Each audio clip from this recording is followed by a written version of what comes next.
Buenos días a todos. Gracias por su presencia y gracias también por su comprensión.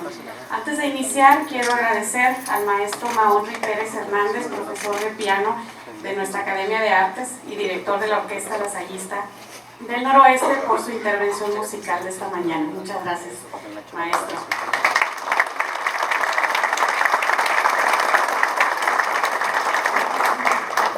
En el marco de las Jornadas por la Paz en Cajeme y en el cierre de las actividades del Diplomado en Introducción al Pensamiento Filosófico, el Honorable Ayuntamiento de Cajeme, a través de la Secretaría de Desarrollo Social, la Dirección de Cultura Municipal, el Seminario de Cultura Mexicana, Corresponsalía Ciudad Obregón y Universidad La Salle Noroeste, les damos la más cordial bienvenida a esta conferencia magistral por una cultura de paz, a cargo del doctor Mauricio Buchot, filósofo reconocido a nivel Iberoamérica.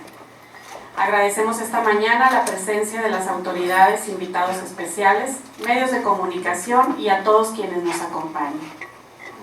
Nos honra con su presencia en el presidium, en este acto, maestro Sergio Pablo Mariscal Alvarado, presidente municipal de Cajeme.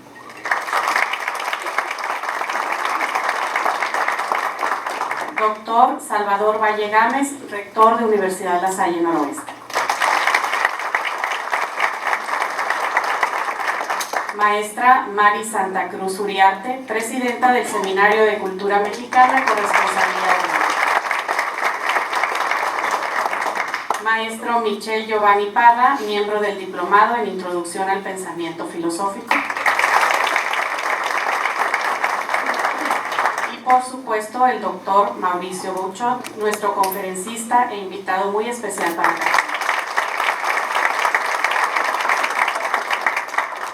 Agradecemos también la presencia del maestro Ismael Serna, director de Cultura Municipal de Cajeme, el regidor licenciado Rosendo Arrayales, también nos acompaña, bienvenido. Agradecemos la presencia del licenciado Jesús Moreno, subdirector del Instituto Politécnico Nacional, así como del ingeniero José Manuel Acosta, jefe de informática de la misma institución. Bienvenido. Para iniciar con este evento, pedimos esta mañana las palabras del doctor Salvador Valle Gámez, rector de nuestra universidad, para que nos brinde la bienvenida a este evento. Pues muy buenos días a todos ustedes y saludando a la mesa que preside este evento. Quiero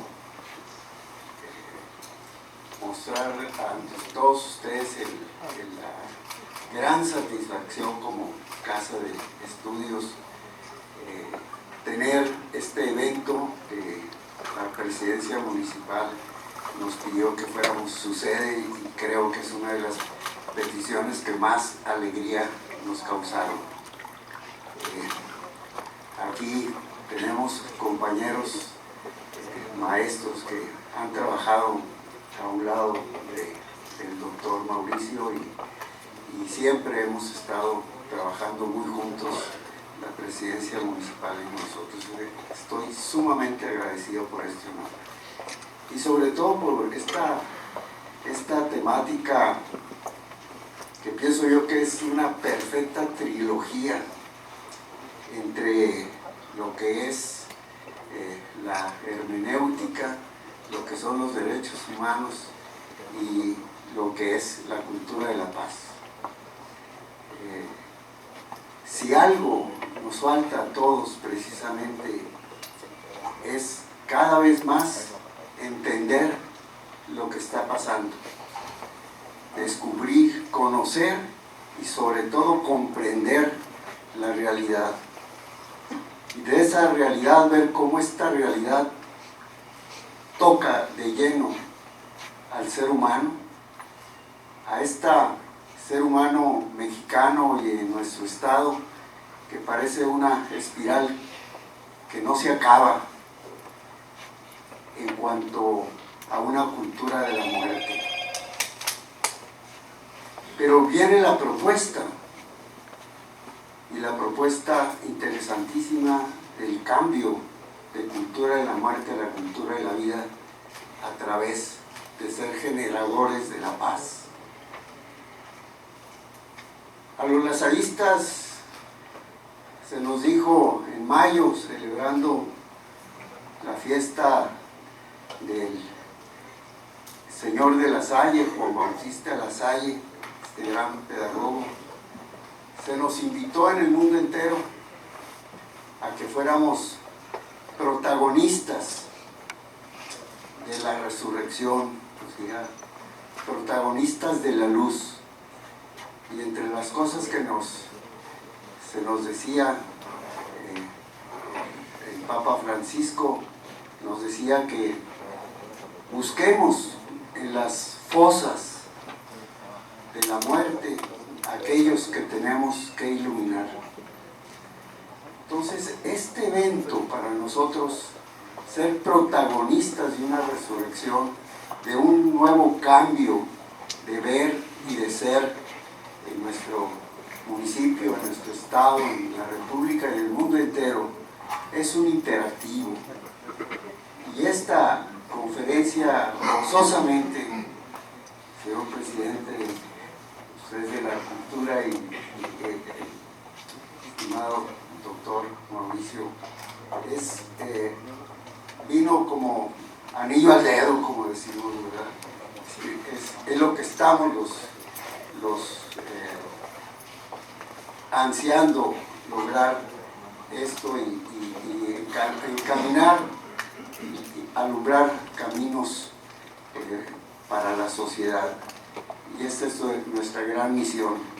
Una sola cosa lamento, que ya no nos tocaron alumnos, o si no, estaríamos, yo creo, no nada más en el auditorio, en el patio, en todos lados, porque nuestros muchachos hablan de esto. Nuestros muchachos están ansiosos por las clases que se tienen formativas en cada semestre, y hubiera sido excelente, pero otro día lo traemos, doctor, ¿sí? Además, pues estoy yo feliz porque somos paisanos. Entonces, bienvenidos, y quiero ser así muy coloquial, porque esto es tan importante que no me gusta meterle tanta seriedad, sino mostrar la alegría de que este acontecimiento suceda en Cajeme, gracias a la presidencia municipal, a todos sus organismos, y pues aprovechemos, y todos los que estemos aquí seamos multiplicadores de lo que aquí escuchemos para poder hacer un cambio para el bien de la sociedad.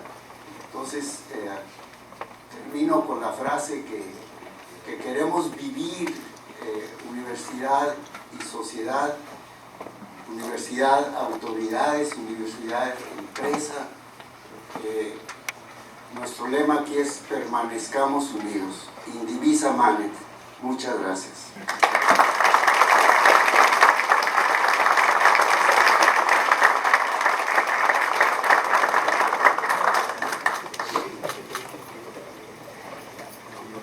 Muchas gracias, señor rector, por sus palabras.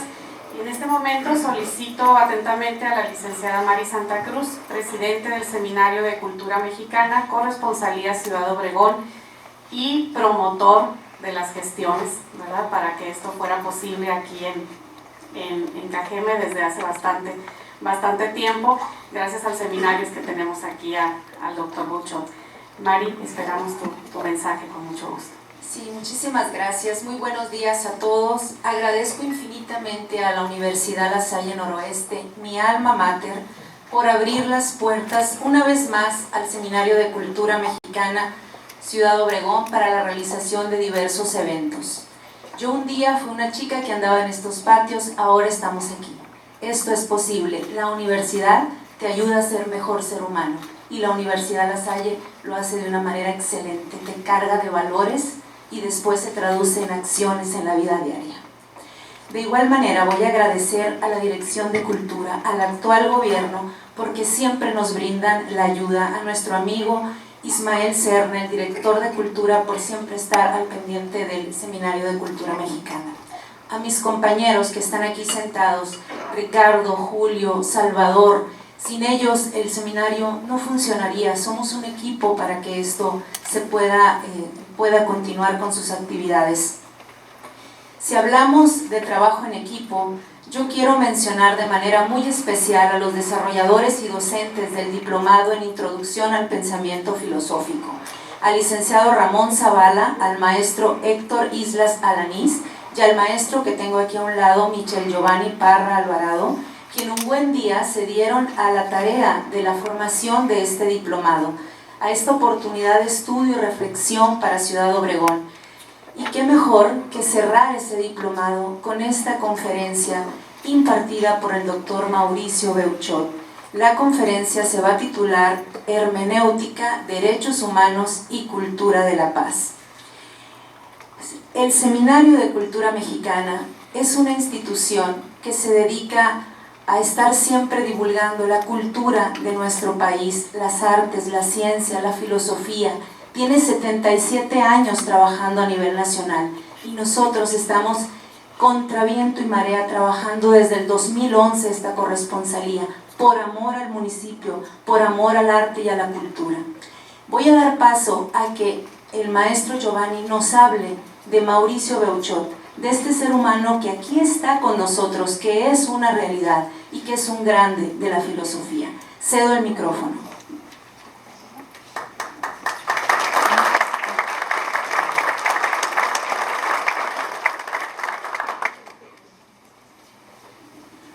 Buenos días a todos, y pues bueno, con la penosa confesión de que vamos a hacer un resumen de la síntesis de la enorme trayectoria del doctor Mauricio.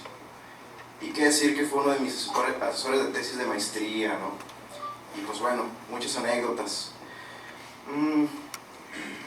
El doctor Mauricio Beuchot Puente estudió en el Centro de Estudios de la Orden de Predicadores. Es doctor en Filosofía por la Universidad Iberoamericana, distinguido en 2012 con un doctorado honoris causa por la Universidad Anáhuac del Sur y por la Universidad de Jalapa. Cursó distintos estudios en la Universidad de Friburgo, en Suiza, y su desarrollo filosófico le ha llevado a diversas partes del mundo y a tener contacto con filósofos de reconocida trayectoria internacional. Actualmente, Mauricio es considerado como uno de los filósofos con mayor renombre en Iberoamérica, y principalmente es conocido y citado por su aporte al campo de la hermenéutica, al ser el fundador de la hermenéutica analógica. Y ahí agrego yo, a veces podríamos poner analógica e icónica. Hoy en día es miembro de la Academia Mexicana de la Lengua y de la Academia Mexicana de la Historia. Según nos dice el portal de la Academia Mexicana de la Lengua, es autor de una centena de libros y artículos sobre temas filosóficos e históricos. Desde 1985 es investigador titular C de tiempo completo en el Sistema Nacional de Investigadores. Actualmente tiene como sede de trabajo profesional y docente en el Instituto de Investigaciones Filológicas de la UNAM, en donde también se encuentra su seminario de hermenéutica. Y voy a agregar algo que considero que es muy importante. El doctor Mauricio ha tenido colaboraciones, debates, conversaciones con filósofos de talla internacional, e incluso ha mantenido y mantuvo amistad con ellos. Humberto Eco, Paul Ricoeur, Jean Grounding, Eugenio Trías, Enrique Dussel, y pues bueno, faltaría tiempo para hablar de todas las conversaciones que ha tenido el doctor Mauricio y el reconocimiento que se le ha dado por filósofos que en la historia de la filosofía consideramos pues icónicos. Doctor Mauricio, un gusto tenerlo aquí y muchas gracias.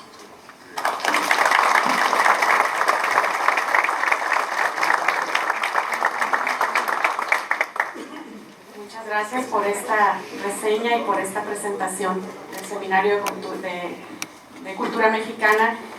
Y en este momento, de forma muy respetuosa, solicitamos a la primera autoridad de nuestro municipio, maestro Sergio Pablo Mariscal Alvarado, que nos brinde su mensaje para este relevante evento en nuestra ciudad.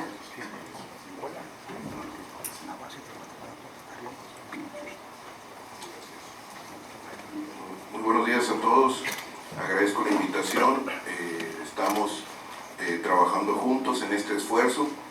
Ahí está la clave de los éxitos que estamos teniendo, porque pues de manera personal en realidad no hay éxito, solamente en la medida en que lo hagamos equipo y hagamos sinergia. En particular, universidades y gobierno están haciendo un esfuerzo muy importante en el proceso de construcción de la paz. Agradezco especialmente aquí al maestro Salvador Valle, mi amigo, y con quien coincidimos en los esfuerzos de trabajo en diversos proyectos, en la visión, y un reconocimiento que siempre le hago por ser como es, por estar siempre dispuesto a trabajar en los cómo sí. En eso coincidimos siempre el maestro Salvador Valle y un servidor.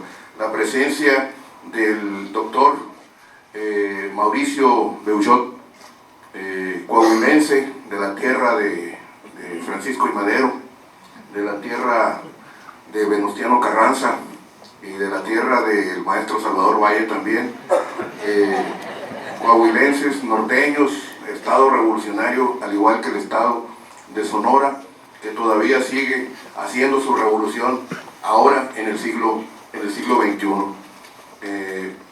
Un reconocimiento también a la coordinación y al esfuerzo, al protagonismo que ha tenido de manera positiva el Seminario de Cultura Mexicana, por la corresponsalía que tiene Mari Santa Cruz, que también debo de comentarlo, tuve el privilegio de tenerla como alumna distinguida, porque de hecho pues no puede ser de otra manera, ¿no?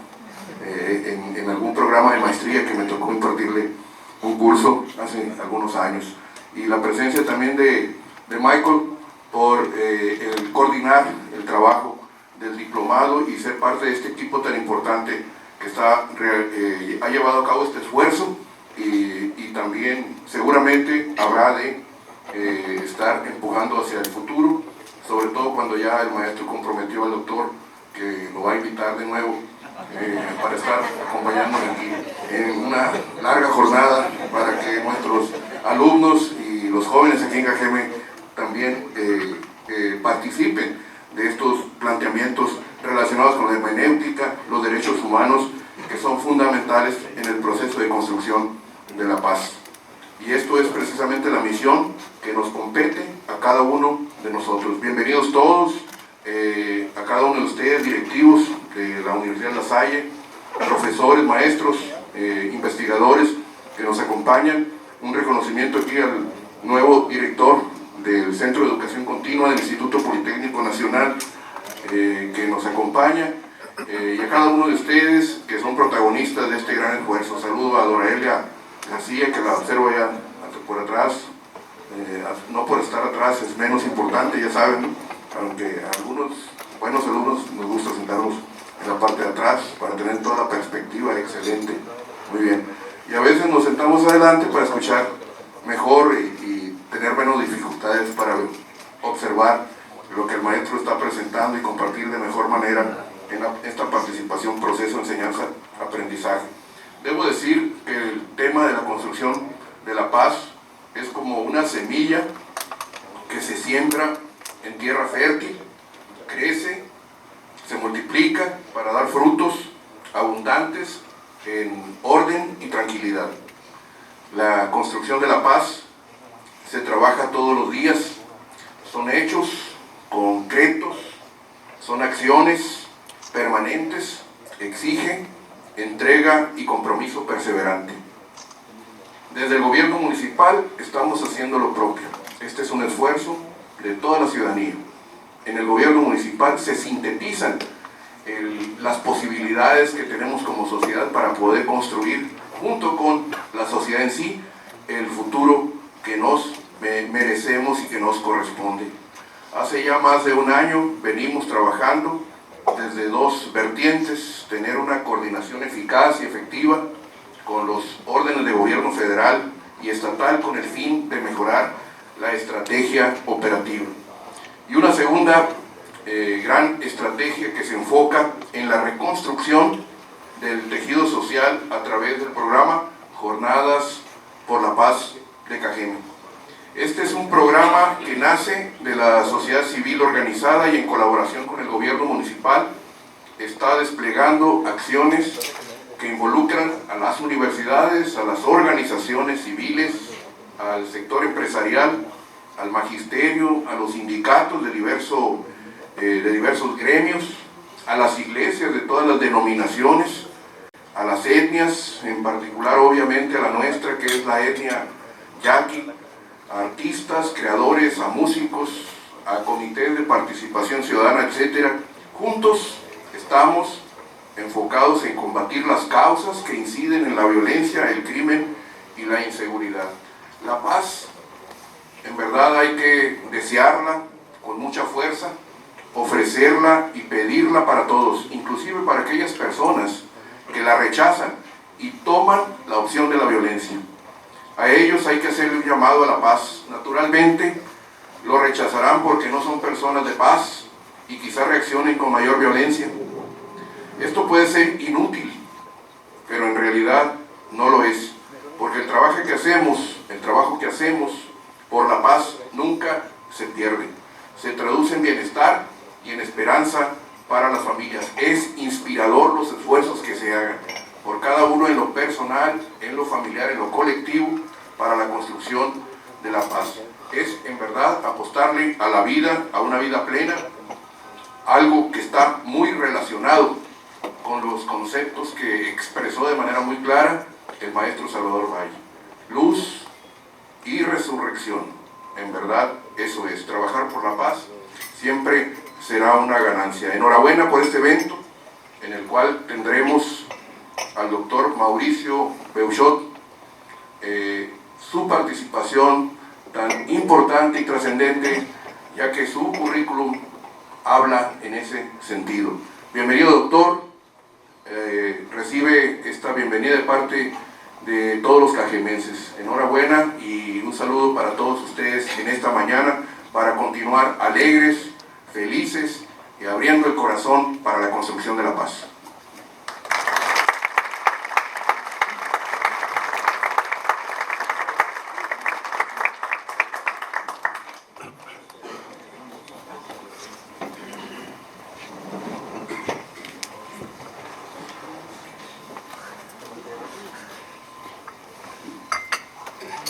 Agradecemos las palabras de nuestro presidente municipal que nos invitan a trabajar justamente en esta temática que vamos a tratar el día de hoy, que nos va a tratar magistralmente seguramente el doctor Beuchot. Claro que nos falta, ¿verdad?, presentar también a la cereza de nuestro pastel para el evento de este día. Ya nos dieron una brevísima reseña, realmente quien haya tenido oportunidad de leerla, realmente fue el resumen del resumen. Me refiero, por supuesto, pues, a la persona del doctor Mauricio Beuchot. Le damos un fuerte aplauso como bienvenida y antes de pasar a escucharlo, porque obviamente pues, es lo que nos tiene concentrados esta mañana, quiero que despidamos con un fuerte aplauso a las autoridades que nos acompañaron en el presidium y les pedimos que pasen a ocupar su lugar en el recinto para que el doctor se vaya preparando para su conferencia. Muchas gracias. Buenos días. Quisiera comenzar agradeciendo a todos ustedes esta oportunidad que me dan de platicar, de conversar con ustedes acerca de esto tan importante como es una cultura de la paz. De hecho, hace 3 años me invitaron a Colombia, en Bogotá, para hablar del proceso de paz que se tenía, que ustedes saben que no está completo, ¿verdad? Sigue habiendo problemas en Colombia, pero tenían mucha esperanza en ese proceso de paz que se estaba haciendo. Aunque aquí no tenemos ese tipo de problemas, no hay guerrilla, no hay todo lo que sucedió en este país hermano, sin embargo también estamos rodeados por la violencia, estamos rodeados por muchas cosas que son indeseables y yo creo que una reflexión filosófica nos puede ayudar a apoyar ese proceso, esa construcción de la paz. La filosofía no tiene que ser vista como algo nocivo. Muchas veces se la ve como algo inútil. Voy a hacer una apología de esa inutilidad. Tiene su utilidad la filosofía. La filosofía es la conciencia de una sociedad. Ustedes recuerdan, en las universidades medievales siempre había, era como la función que le tocaba a la filosofía, ser como una piedra en el zapato. Es el escrúpulo para que nuestros gobernantes, para que nuestras sociedades en general tengan escrúpulo, alguna piedrecilla molesta que sea la conciencia para la sociedad. Por eso el discurso de la paz puede surgir a partir de la filosofía misma. La filosofía tiene una parte importante que a mí me gusta mucho, lo digo así, ¿verdad? Que es la hermenéutica, que es muy sencillo, es un nombre un poco raro, un nombre así como de diccionario de filosofía, ¿verdad? Pero involucra una realidad muy sencilla. La hermenéutica es la disciplina filosófica que nos enseña a interpretar textos, a interpretar, ver, por ejemplo, los acontecimientos como textos. Después de muchísimos años que tengo enseñando hermenéutica en la Facultad de Filosofía y Letras, en el posgrado de Filosofía, he reducido mucho la definición. Interpretar es poner un texto en su contexto. Pueden ponerle 1000 líneas, pero se reduce a eso. Interpretar es poner un texto en su contexto, para que adquiera significado. ¿Y cuál es el significado de nuestra situación actual en México? Yo tengo un querido amigo, un gran filósofo allá en la UNAM, el doctor Guillermo Hurtado, que tiene un librito que se llama México sin sentido. Que a mí me dolió, me cuestionó mucho, porque la hermenéutica me hace ser consciente de que no podemos vivir sin sentido. Eso es lo que nos enseña la hermenéutica, buscar el sentido. Y un discurso por la paz, además de tener un sentido referencial, tiene también un sentido existencial. Es decir, ¿de qué vamos a llenar esa paz? Queremos reflexionar sobre la cultura de la paz, es decir, acerca de las condiciones que debe cumplir y se tienen que enseñar para que sea verdadera y duradera. Se trata, por supuesto, del lenguaje, pero no de este sin más, como si solamente tuviera que intervenir la filosofía del lenguaje. Tiene que intervenir la hermenéutica, ya que esto tiene implicaciones muy diversas y complejas, relacionándose con la ética, la filosofía política y hasta con la antropología filosófica. Es decir, partimos siempre de una concepción del ser humano. Todos la tenemos, todos, cada uno de nosotros tiene su propia concepción del ser humano. Toda empresa humana se hace con una antropología filosófica detrás. Inclusive, ya es muy sabido, muy aceptado, que cada disciplina tiene su filosofía. La historia tiene una filosofía de la historia. Y conviene que el historiador sea consciente de eso, porque si no va a estar reproduciendo inconscientemente una filosofía de la historia negativa, mala. El médico tiene una filosofía de la medicina, el jurista tiene una filosofía del derecho, el pedagogo tiene una filosofía de la educación. Es decir, todo ser humano, por el hecho de pensar, se construye una cosmovisión, una visión filosófica de la realidad. La hermenéutica, como decía, nos abre al sentido de las cosas. ¿Y por qué hablo de una hermenéutica analógica? Porque fíjense ustedes, la hermenéutica en la actualidad está distendida dolorosamente por dos corrientes principales. Y curioso, a mí me tocó navegar en las dos corrientes principales de la filosofía contemporánea, al menos en México. La filosofía analítica, muy positivista, muy cientificista, ¿no? Nosotros tuvimos allí en Filosófica, yo estuve muchos años, 15 años, en el Instituto de Investigaciones Filosóficas, un autor que seguramente a algunos les va a sonar, ¿verdad? No a todos, a los jóvenes yo creo que ya no, pero don Mario Bunge, que a algunos les tocó el librito aquel de La ciencia, su método, su filosofía. Bueno, a los que ya son más jóvenes, pues ya no les tocó. No, a nosotros nos tocó su librote, ¿verdad? de la investigación científica. 700 pocas páginas, ¿verdad? Para cómo se diseña un experimento. Y era lo que yo llamo la hermenéutica unívoca, el positivismo a ultranza, ¿verdad? Todo lo iba a resolver la ciencia. Se nos llenaba la boca y hasta nos sabía miel, ¿no? La paladeábamos, la ciencia, la ciencia, la ciencia, ¿no? Yo creo que por eso me da gusto en los politécnicos. Están metiendo mucho las humanidades, ¿no? Porque se necesita superar ese positivismo cientificista, pero sin caer en el otro extremo, que es lo que yo llamo la hermenéutica equivocista, que ha sido la de la posmodernidad. Aunque ya la posmodernidad está de salida, ya se agotó, ya se acabó, al menos en mi facultad, ya la discusión está en otra parte. La posmodernidad hizo cosas buenas, no voy a negarlo, ¿verdad? Hizo cosas buenas la filosofía posmoderna. A la razón, los que éramos, les digo, discípulos de don Mario Bunge, teníamos la razón con R grandota, y la posmodernidad nos humilló, nos hizo ver que también la ciencia ha hecho catástrofes, ¿verdad? Ellos se basan mucho en eso, ¿no?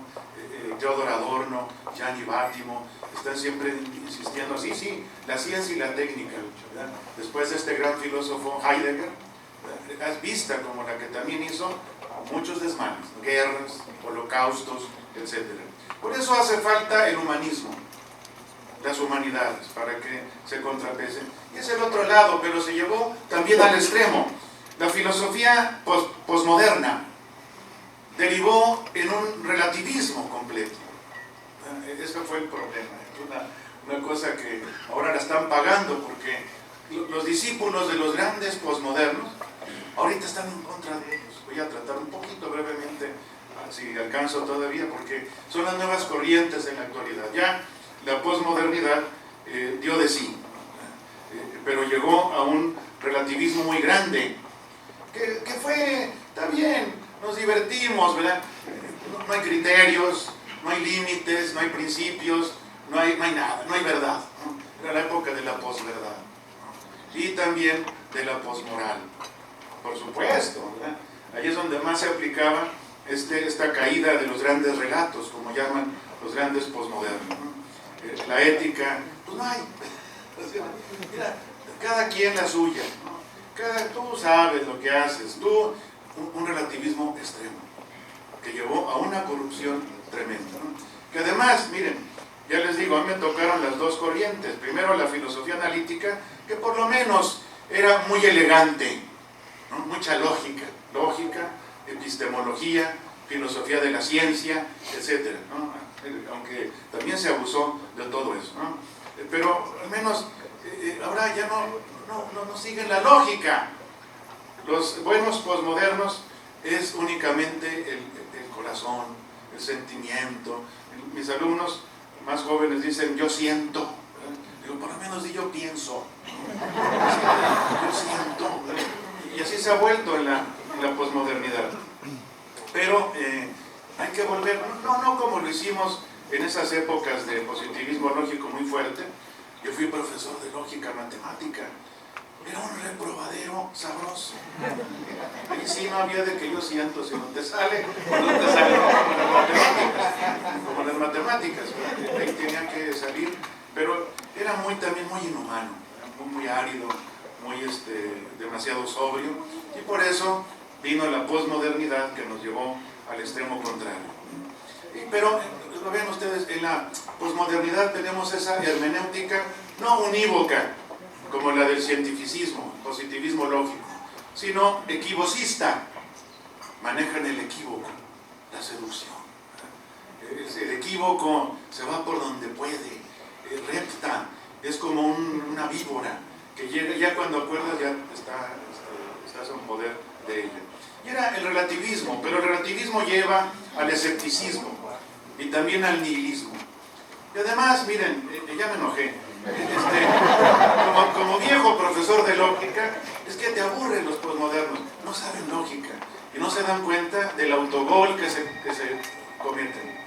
Ya ven que el autogol es como lo más vergonzoso y ellos se lo cometen a cada rato. Todo es relativo. Así me decía un cosmito, para que vean que le hablo con cariño. Todo es relativo. ¿Sí?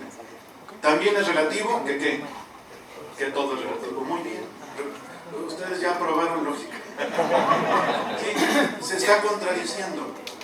Es como las falacias que veíamos en lógica, la falacia del escéptico de Wittgenstein, que decía él, llega el escéptico y dice, nada es cierto.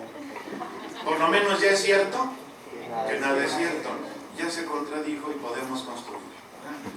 Yo creo que eso en la filosofía nos enseña a buscar esos puentes donde podemos, o cabezas de playa, donde podemos dialogar, construir algo. Bien, sí, porque en esa ocasión que les comento, en Colombia, me decían que ellos no podían darse el lujo de tener una filosofía posmoderna, porque al contrario, necesitaban una filosofía fuerte para poder fundamentar la democracia. Le voy a pasar un poco a eso, a los derechos humanos.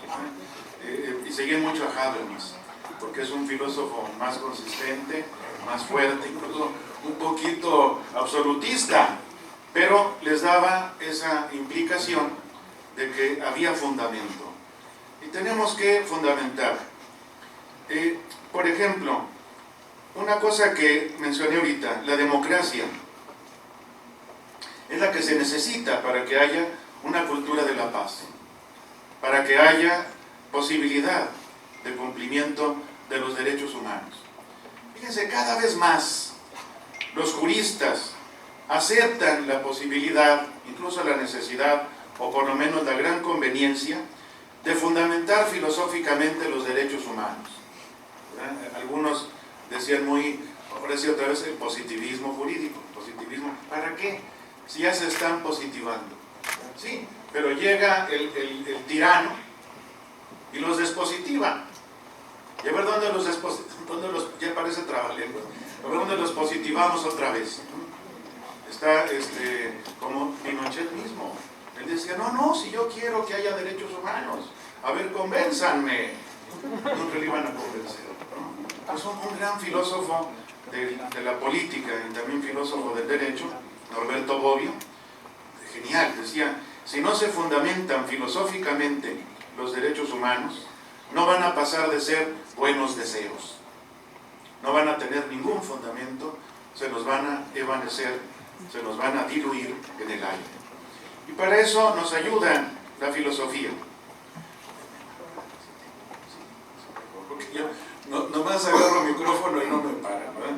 Pero aquí comisionamos a Giovanni para que, lo que me dijeron, 50 minutos, ¿verdad? Para después dar paso a preguntas o comentarios, ¿verdad? Bien, democracia significa el gobierno del pueblo. En un principio fue entendida negativamente, como el mandato de todos, con todos los inconvenientes que eso implicaba, por ejemplo en Grecia y en Roma. Pero después fue comprendida como un gobierno en el que el pueblo tiene representación, que sus representantes llevan a las legislaciones sus justas aspiraciones y sus deseos legítimos. Y ustedes lo ven, sin eso no puede haber derechos humanos que se sostengan. Porque adelanto un poquito lo que va a ser mi tesis aquí, que voy a tratar de probar. Una cultura de la paz va a necesitar la justicia. Si no hay justicia, no hay paz. Si no hay justicia distributiva, ahorita se está tratando mucho, sobre todo en los filósofos analíticos, la justicia distributiva es la que va a impedir que haya estas violencias que se dan en nuestras sociedades y que nos están acabando. Hay dos tipos de ética en la filosofía reciente. éticas de la justicia y éticas del bien, o de la vida buena. No de la buena vida, sino de la vida buena, ¿verdad? Sí, la calidad de vida. Una muy querida amiga mía en Valencia trabaja este tipo una queridísima amiga mía, Adela Cortina, una gran filósofa de la moral, Adela Cortina, tiene esta reunión de las éticas de la justicia y éticas del bien. Incluso me dio gusto que me dijo, oye, fíjate que con tu propuesta de una hermenéutica analógica podemos contar las dos cosas. Porque la ética de la justicia tiende un poquito a la univocidad, que todos tenemos que ser iguales, ¿verdad? Pero no se puede una igualdad completa. Algunos necesitan más, otros necesitan menos. Y las éticas del bien, en cambio, suelen o tienden a ser equivocistas. Las éticas de la justicia piden la igualdad para todos. Sin eso no hay posibilidad de ninguna cosa, ¿no? Tenemos que practicar, digamos, las éticas de la justicia, pero también las éticas del bien o de la vida buena. Porque, si ustedes me lo permiten, las éticas de la justicia adquieren sentido con lo que cada uno tiene como ideal de vida. ¿No es cierto? Cada grupo, incluso, cada etnia, cada subsociedad tiene su propio ideal de realización como ser humano. Y si los derechos humanos no nos sirven para eso, estamos totalmente a la mitad, nada más. Entonces, las éticas de la justicia es lo que Adela Cortina llama los máximos. Ella hace una distinción entre máximos y mínimos. Los mínimos son los de justicia, porque son lo mínimo que necesitamos, o que podemos postular para poder convivir. Y son fáciles de acordar, son fáciles de lograr consenso. Todos queremos ser respetados, todos queremos tener derechos, etcétera, etcétera. Pero lo difícil va a ser las éticas de la vida buena, porque ahí sí nos vamos a pelear. Porque ustedes lo saben, en nuestro país, que tiene múltiples culturas, es multicultural, en algunas culturas se tiene un ideal de vida y en otros otro ideal de vida. Y vamos a tener que discutir cómo consensuar, por lo menos llevar algún beneficio de esta discusión. Las éticas de la justicia se afanan por asegurar las relaciones equitativas entre el gobierno y el pueblo, es decir, que estén garantizadas la igualdad ante la ley y ante los beneficios del Estado. Eso ya es muy loable, pero también se han añadido las éticas del bien, o de los bienes, porque tratan de ir más allá de la sola justicia y asegurar el logro de los ideales de buena vida que tienen las personas. Estas se organizan en grupos, y estos, que suelen ser multiculturales, tienen diferentes ideas de la realización personal, de la vida buena, de la felicidad, o como se las quiera llamar. De hecho, ustedes lo saben, nuestras etnias aceptan los derechos humanos. Bueno, no sé acá, pero creo que también, ¿verdad? Las etnias de pueblos originarios tienen otra idea, pero aceptan los derechos humanos. Inclusive a veces tienen una idea mejor que la nuestra, que nos llamamos occidentales, porque es una idea más comunitaria de los derechos humanos. Nosotros tenemos una idea muy neoliberal de los derechos humanos, que son mis derechos, míos, míos, míos, de mí, de mí, de mí. Y en cambio yo he visto etnias en las que el derecho es de la comunidad. Y existen derechos comunitarios. Yo no creo, no he encontrado grupos que nieguen los derechos humanos. Que en todo caso, ustedes lo saben, aquí va a tener un papel muy importante la educación. La educación. No ofrecer, más bien, no imponer, no obligar, sino persuadir, enseñar, educar en una cultura de los derechos humanos.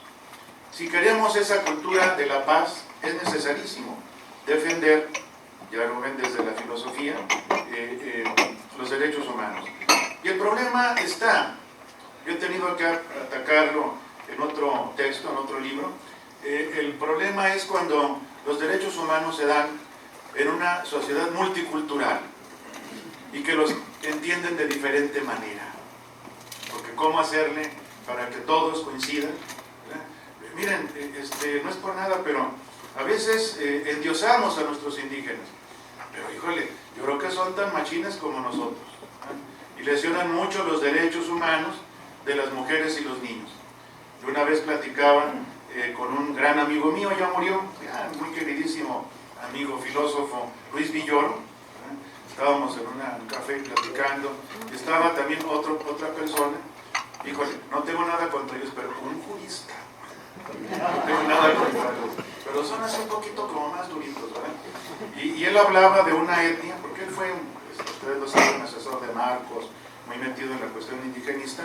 Dice, no, fíjate que hay una etnia en la que violan mucho los derechos humanos de los niños y las mujeres. Y el otro dijo luego, yo eso les mando el ejército. No, espérate, es posible educación. Lo convencimos de que iba por otro lado. Es la educación la que nos va a llevar a una cultura de los derechos humanos. Y es algo ético. Fíjense, para que vean la posibilidad de hacer útil la filosofía. Hay incluso algunas partes en las que los derechos humanos se llaman moral rights, derechos morales. Lo cual nos indica que la ética tiene que estar metida en todas las disciplinas. Ustedes saben cómo la modernidad fue la que desconectó la ética de todas partes, ¿no? Maquiavelo, luego el primerito, desconecta la ética de la política. Qué peligroso, ¿no? Bueno, pero no. Al príncipe le estorba la ética. La ética estorba cualquier cosa, ¿no? Eso que ni qué. Luego Kant separa la ética del derecho. Luego Adam Smith separa la ética de la economía. Pero ahora todos quieren volver a conectarlas, ¿no? En la política, Rawls, en la filosofía política, John Rawls está hablando de conectar de nuevo la ética a la política, porque incluso funciona mejor la política si es moral, si es ética, y eso lo vivimos y lo padecemos continuamente. La filosofía, la ética y el derecho, Dworkin también siempre luchó por volver a conectar la ética con el derecho, porque imagínense un derecho inmoral, nos perjudica a todos. Un juez corrupto, ya, hasta ahí. Bien, y lo mismo la economía. Amartya Sen, premio Nobel de Economía, pero también filósofo. Incluso fue esposo de una filósofa buenísima, que a mí me gusta mucho, Martha Nussbaum. Él llega a decir también que la economía funciona mejor si es moral, si es ética, si sigue los caminos de la ética, o sea, de la justicia. Es decir, la filosofía nos ayuda a plantear la justicia como la presencia de la ética en las grandes democracias. Es decir, no están tampoco exentas de riesgos ni de fracturas, sobre todo en la época actual, que se presenta como una sociedad de conocimiento. Se ha tomado conciencia de lo social que hay en el conocimiento, y eso ha traído una responsabilidad moral. Es decir, también, y esto ya lo planteaba Mario Bunge, la ética tiene que conectarse con la ciencia y con la técnica. No se puede hacer, a mí me da un poco escalofrío la falta de humanismo.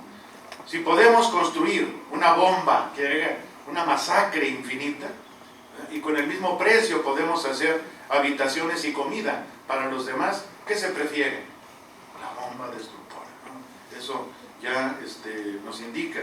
Había un gran psicólogo en México, Erich Fromm, que se indignaba con esto, ¿verdad? Tenía una postura humanista. Esto requiere el establecimiento de la democracia, a saber, con una programación adecuada del desarrollo del conocimiento y con un balance igualitario en el acceso al mismo. Casi todos han reconocido que la globalización es imparable, pero aceptan que hemos de luchar para que sea incluyente, que todos tengan acceso a sus beneficios, como salud, alimentación, educación, etc. En esto consiste la democracia. Eso también lo he compartido con un gran amigo mío, gran filósofo, Enrique Dussel, que él mismo lo decía, ya es imparable. Él siempre estaba en contra de la globalización, porque homogeneiza a todas las personas y eso es muy feo. Pero ya es imparable, por lo menos que sea incluyente. Yo creo que ahí también podemos los filósofos apoyar. Recientemente la filosofía política se ha volcado sobre el tema del republicanismo. Ahorita es la corriente que más se está estudiando, el republicanismo en filosofía política. Es el modelo social en el que se cree que se puede dar mejor la democracia. El republicanismo puede tener dos modalidades, una liberal y otra comunitarista, como se llama ahora, no comunista, sino comunitarista. Es una corriente muy reciente. En la línea liberal discurre el pensamiento de John Rawls y Ronald Dworkin, que mencionaba hace un momento. En la comunitarista, el de Hannah Arendt, Alasdair MacIntyre y Michael Balzer, entre otros. Esta Hannah Arendt fue genial, una filósofa alemana que, claro, como era de estirpe judía, tuvo que huir a Estados Unidos y trabajó mucho en la filosofía política.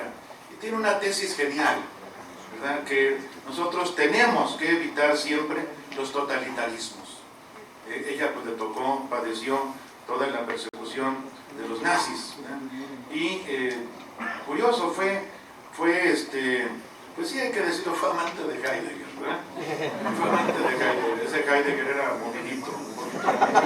Pero y lo curioso es que, pues fíjate, pero bueno, qué belleza la del amor, ¿verdad? Porque aunque ella tuvo que irse y toda la cosa, ya después de muchísimos años, porque el pobre de Heidegger, como participó con los nazis, le quitaron su cátedra, estuvo a punto de suicidarse, un psiquiatra suizo fue el que lo ayudó.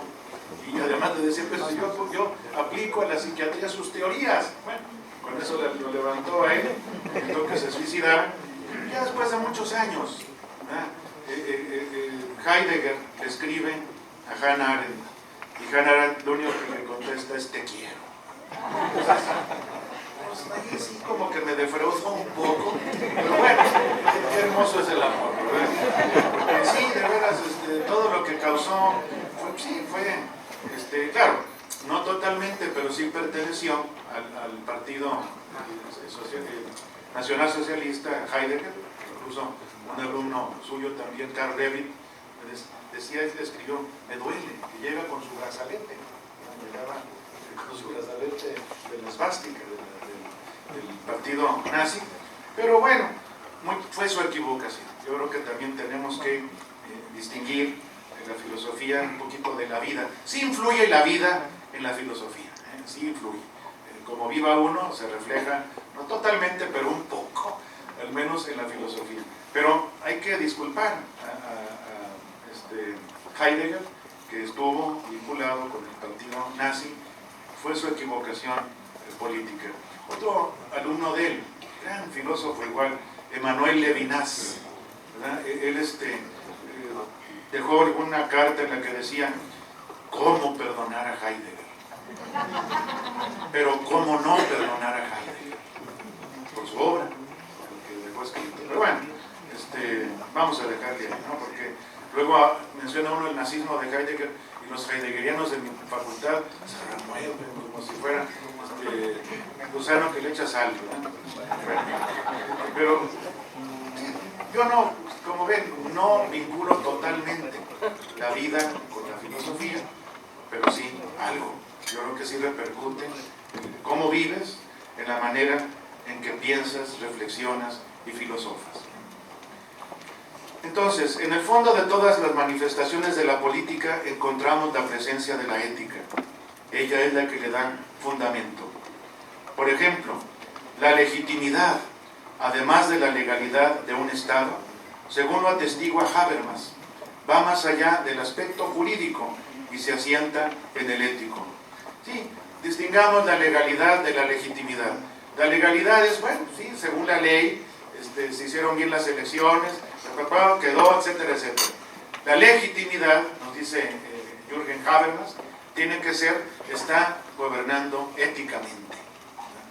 Apel y Habermas, Apel fue el maestro de Habermas, distinguían la razón estratégica de la razón ética. La razón ética es la que nos mueve. La razón estratégica es fría, cerebral y sobre todo destruye. La puramente razón estratégica sin la razón ética. Y aquí está la consideración del otro hombre. Fíjense, la ética nos lleva al otro, al prójimo, en la que tanto insistió que les mencionaba, Emmanuel Levinas, ya que solamente desde nuestro compromiso con el prójimo, sobre todo con el pobre, el que sufre y es oprimido, puede darse la verdadera solidaridad, la búsqueda de la igualdad y la justicia. Esto lo vemos, el pobre de Levinas, Emmanuel Levinas, otro también de ascendencia judía, fue discípulo de Husserl y de Heidegger. Y Heidegger, él mismo lo dice, pues estuvo siendo como intelectual orgánico de los nazis, ¿verdad? Y al pobre Levinas le tocó estar en campo de concentración. Por eso habla tanto del otro. No parta la ética de mí mismo, sino del otro. Él habla de los derechos humanos, pero del otro. No como hacemos siempre, de los míos. Porque dice él, en unas memorias lo cuenta, estaba en el campo de concentración haciendo trabajos forzados, ¿verdad? Ahí con la pala, con el asadón, dándole tal. Y llegaba un soldado alemán, un SS. Ustedes saben, no SS, sino SS. Bueno, SS también, ¿verdad? Y llegaba y le pegaba por diversión. Le daba de culatazos. Y en cambio, qué triste. Dice que llegaba un perrito y lo acompañaba. Y sentía más humano al perrito que al hombre aquel. Era una experiencia desgarradora. Por eso Levinas, su filosofía siempre la está vertebrando a partir del otro, de la otra persona. Bien, juntemos lo que llevamos. Sí. Juntemos lo que llevamos: democracia, derechos humanos y justicia. La finalidad de los regímenes políticos, como este de la democracia, es el bien común. Es decir, hay que repetirlo, porque curiosamente, ya desde el viejo Aristóteles se decía que el gobernante tenía que ser el más consciente del bien común de la sociedad. ¿Son así conscientes? Hasta ahí. Mejor no. Sí, tiene que ser conocedor del bien común al que va a conducir al pueblo que está liderando. Es decir, el bienestar de las personas de la comunidad social. Cuando no se busca ese bien común, el gobierno es sin más despótico y casi pide ser depuesto. Ese bien común se realiza con la justicia, porque está pensado en función de la comunidad, esto es, en el bien para todos. El discurso de la paz debe contemplar el tema de la justicia. Tiene que haber justicia para que haya paz. Y esa justicia solamente se consigue con los derechos humanos, velando por ellos, cuidando para que se puedan cumplir. Justicia distributiva, antigua, que ahora se llama justicia social, la cual atiende a las necesidades básicas del ciudadano, como la pensión alimenticia, la igualdad de oportunidades para educación y trabajo, o la ayuda en caso de desempleo, la atención médica, etc. Pues bien, uno de los aspectos fundamentales de la filosofía es la hermenéutica, la cual sirve para interpretar los textos, que son los signos lingüísticos con los que nos comunicamos entre nosotros, y es donde se plasma la intención del autor, en este caso del legislador y del gobernante. Pasemos brevemente a los derechos humanos y la hermenéutica. Apliquemos la hermenéutica a los derechos humanos en un ejercicio de auténtica hermenéutica jurídica. hay que iniciar esto defendiendo los derechos humanos. Entiendo por ellos los que el hombre tiene por el solo hecho de ser hombre. Hay un notable acuerdo en fundamentarlos filosóficamente en la dignidad humana. Es decir, es como el fundamento más aceptado, el de Kant. La dignidad humana es diferente de cualquier otro tipo de cosa. O sea, él mismo dice, no puedes tratar a una persona más que como fin, nunca como un medio. Por eso es la dignidad de la persona humana, la dignidad humana. Que esto es terrible. Yo me encontré un alumno mío que negaba la dignidad humana. No supe qué hacer con él. No, sí, de veras, yo creo que ni con terapia. Que lo volvieran a batir, ¿no? Porque, oye, no, yo no la acepto. Así me decía, pero muy tranquilo, yo no la acepto. Somos como cualquier, es más, decía él, somos la peor especie, merecemos desaparecer como especie. Es totalmente lo otro, esa es la equivocidad, ya me entendieron, ¿no? La hermenéutica equívoca, ¿no? De los que todo es relativo, todo se hunde en el vacío, todo es nihilismo, escepticismo, etc. Son derechos universales. Si a los derechos humanos se les quiere quitar esa universalidad, dejan de ser lo que son. No se pueden restringir a ciertos grupos, son de todos. Es importante su universalidad. Tienen pues una vocación universalista. Son para todo hombre, para toda persona, por el simple hecho de pertenecer a nuestra especie. Tratan de asegurar ciertos bienes muy básicos que corresponden a necesidades elementales que tenemos. Porque otra manera de fundamentar los derechos humanos, así como se usa la dignidad humana, otros lo fundamentan en las necesidades humanas. Hay toda una teoría de las necesidades humanas. Pero ustedes lo ven, de hecho, si aplicamos aquí una hermenéutica analógica, la verdadera fundamentación de los derechos humanos es la naturaleza humana. Hay una naturaleza humana que todos compartimos. Y ya se está perdiendo la sensibilidad para eso, ¿no? La dignidad humana se fundamenta en la naturaleza humana. Las necesidades humanas, ¿de dónde brotan? De la naturaleza humana. Pero se está perdiendo la sensibilidad para la misma naturaleza humana. Ya les digo, aquel otro, bueno, un alumno filósofo, ¿verdad? Bastante loquito. Sí, este alumno, además de que no creía en la dignidad de la persona, me decía, antes de que sigas, demuéstranos que existimos. Porque pensaba, sí, como Descartes, ¿verdad? Que todo era un sueño. Le dije, pesadilla vas a tener. Cuando vayas al examen, no, lo invité a tomar unas chelas y aceptó hasta fundamento. Tenía necesidad de afecto. Porque en la pedagogía luego se nos olvida esto, ¿verdad? Es nada más acá. La pedagogía la planteamos nada más cerebralmente, se nos olvida la parte emocional de nuestros alumnos. Yo me di cuenta que cargaba con una depresión chancha. Ándale, 20 unas chelas. Y ya después de eso hasta aceptó fundamento. Sí, relacionando los derechos humanos con la hermenéutica, ya para ir aterrizando. Una hermenéutica unívoca busca un significado exacto y riguroso, yo diría rígido, pero nos lleva al totalitarismo y a la imposición.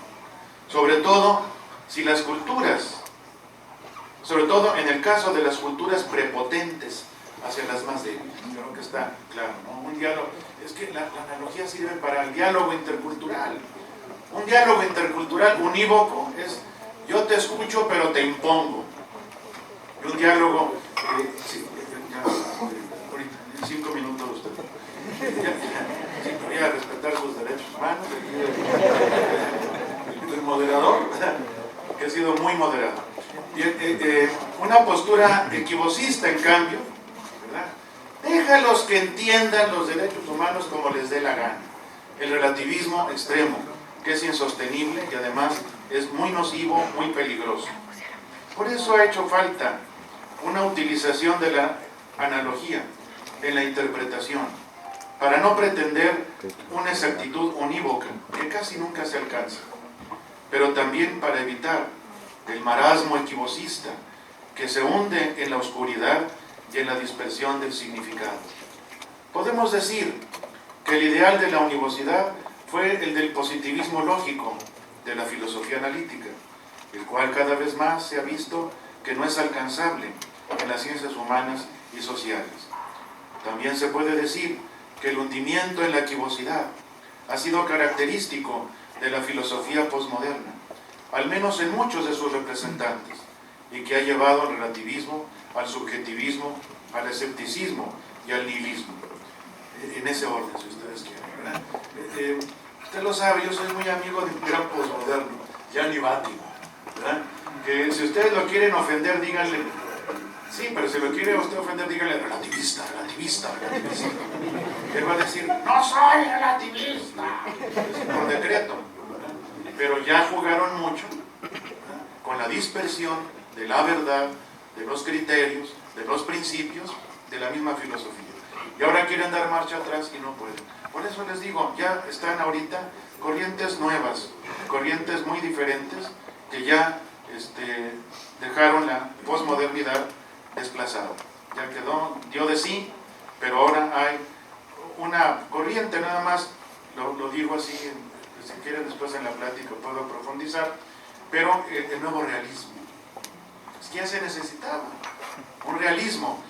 La filosofía posmoderna fue totalmente escéptica, relativista, no hay nada. Era el nihilismo, no hay nada. Y así es, bueno, yo tuve compañeros de veras posmodernos, se suicidaban. Y uno de ellos, bueno, más bien, curioso ahí fue más bien el hijo. El hijo de un posmoderno se suicidó con la cadena del perro. Se colgó con la cadena, muy simbólico, ¿verdad? Eso es de hasta feo, así como diciéndole, me has tratado como tal. Porque sí, no hay nada, no hay verdad, no hay moral, no hay nada, etcétera, etcétera. Y ahora ya se ha reaccionado con un nuevo realismo. Ustedes métanse a Google, esa cosa, yo no entiendo todo esto nuevo. Google, y busquen New Realism, Philosophy, porque también un nuevo realismo en literatura. New Realism, Philosophy. Ahí van a encontrar a mi amigo Mauricio Ferrari, discípulo de Vattimo, pero que está totalmente en contra de él. A Marcus Gabriel, muy joven, una playa de jóvenes muy interesantes. Marcus Gabriel, Quentin Meyazux, Graham Harman, ¿no? Gente muy joven que está levantando un nuevo realismo, ¿no? Porque ya se cansaron de todo el relativismo, nihilismo y escepticismo que trajo la posmodernidad. Concluyo, no sé si trae un minuto, por lo anterior, para concluir, la cultura de la paz y la persona humana. Por lo anterior hemos visto que el discurso de la paz que estamos buscando tiene que rebasar el ámbito de la filosofía del lenguaje. Por eso he elegido la hermenéutica, que nos conecta inevitablemente con la ética y con la filosofía política. Así, nos llevó a la preocupación por la democracia, para que se busque el bien común, que se plasma en la justicia y esta en los derechos humanos. Ustedes ya vieron esa secuencia, ¿no? Están conectadísimos, están muy conectados. Así, además, para hacerlo, he elegido una hermenéutica que llamo analógica, porque una hermenéutica analógica interpreta los derechos humanos no solamente en el ámbito individual, sino en el intercultural. Y es que en nuestros países hay culturas diferentes que interactúan y hay que evitar la imposición de unas hacia otras. En todo esto, siempre he tenido en cuenta a la persona, una filosofía personalista, pero no entendida como individualismo, sino como el individuo en la sociedad, en la comunidad, por lo que bien podría llamarse un personalismo comunitario analógico, porque la analogía conjunta, aglutina y nos puede ayudar a unir al individuo y a la colectividad. Muchas gracias.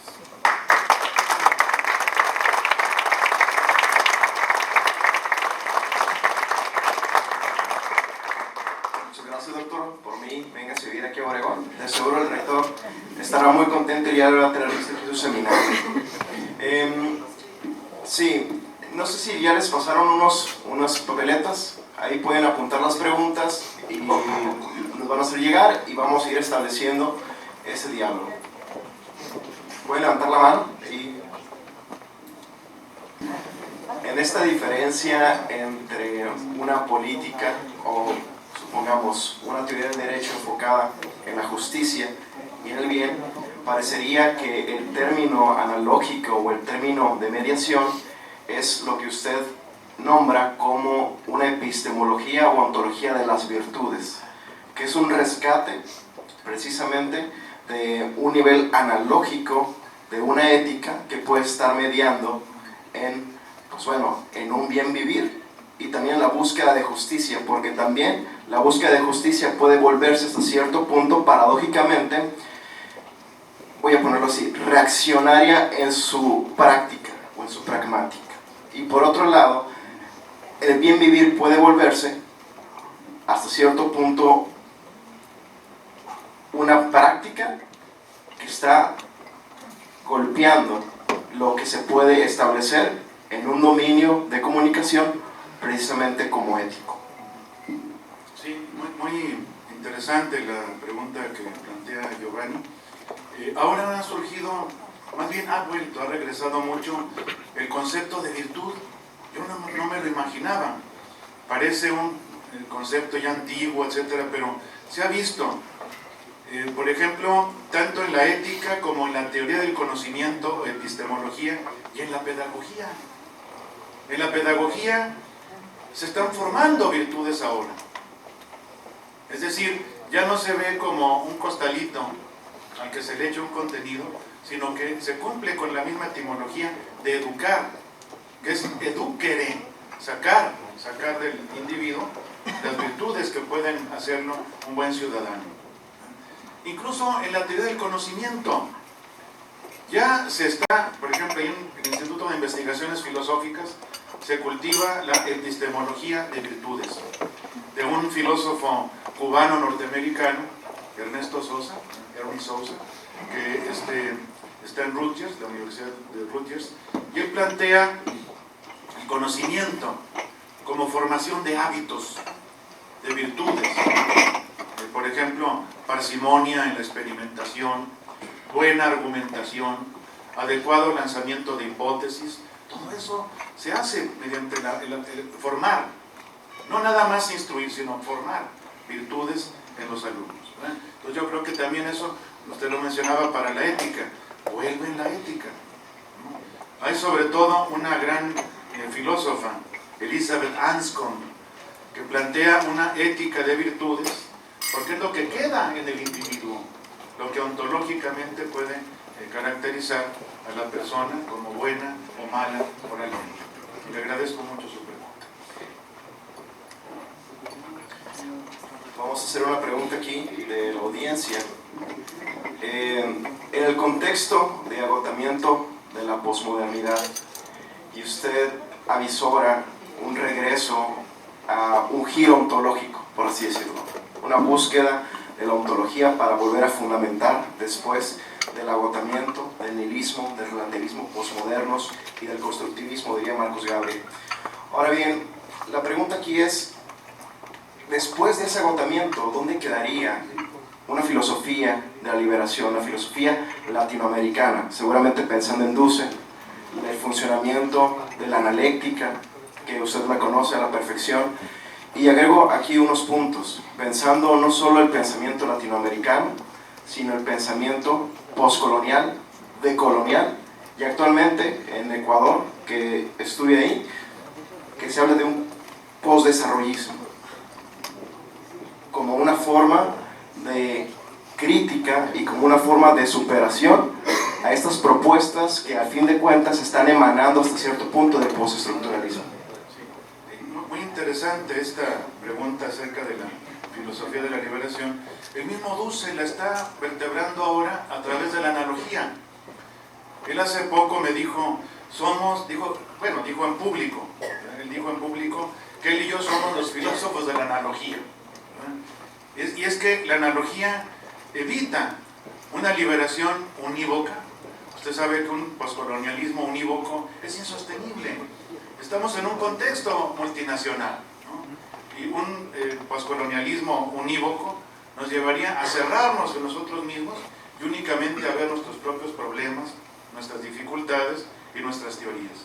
En cambio, ahora es imposible no interactuar con otras culturas, con otras filosofías de otros mundos. Inclusive me gustaba que él me dijo, oye, tenemos una idea análoga del otro, porque el otro de Habermas, por ejemplo, lo pone como caso, es un otro unívoco, europeo, rico, satisfecho, no sé cuánto.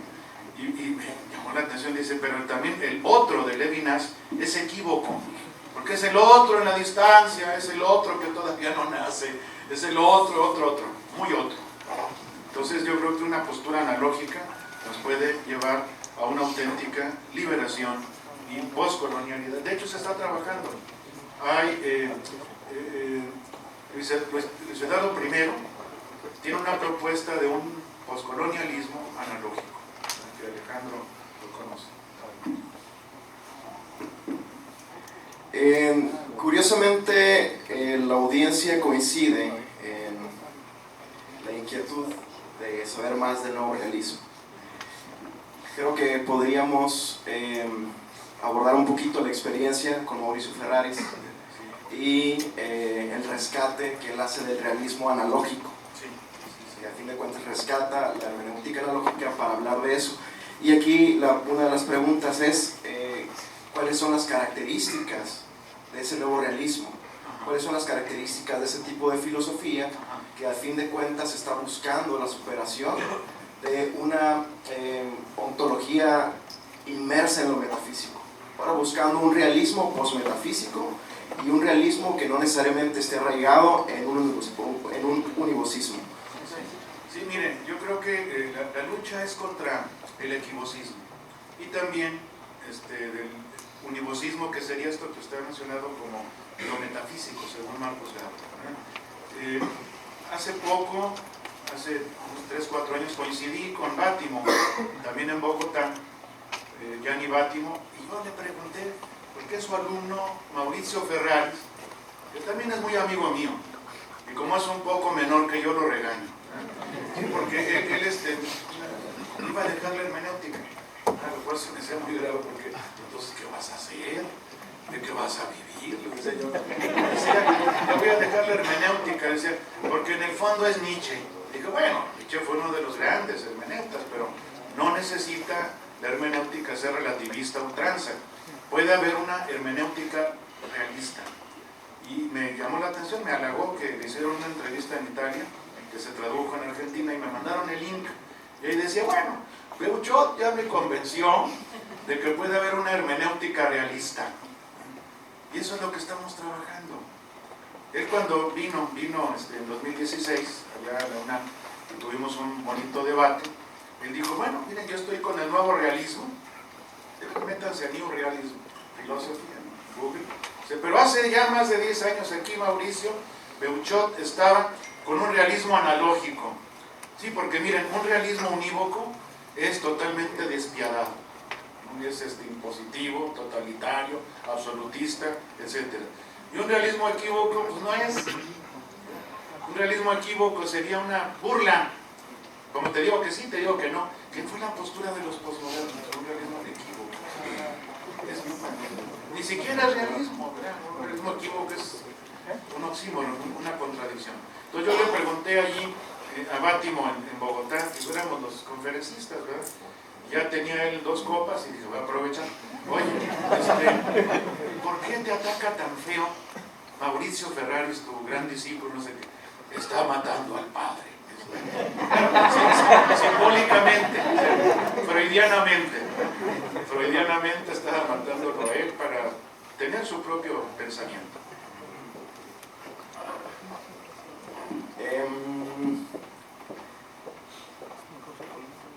Actualmente México, pues lamentablemente tiene acontecimientos ligados al crimen organizado, ligados a la trata de blancas, feminicidios, problemas de narcotráfico, y fuera de eso tenemos también los problemas que se suscitan en la pluriculturalidad o la multiculturalidad, en el sentido de la divergencia de opiniones, de sentires, como usted menciona.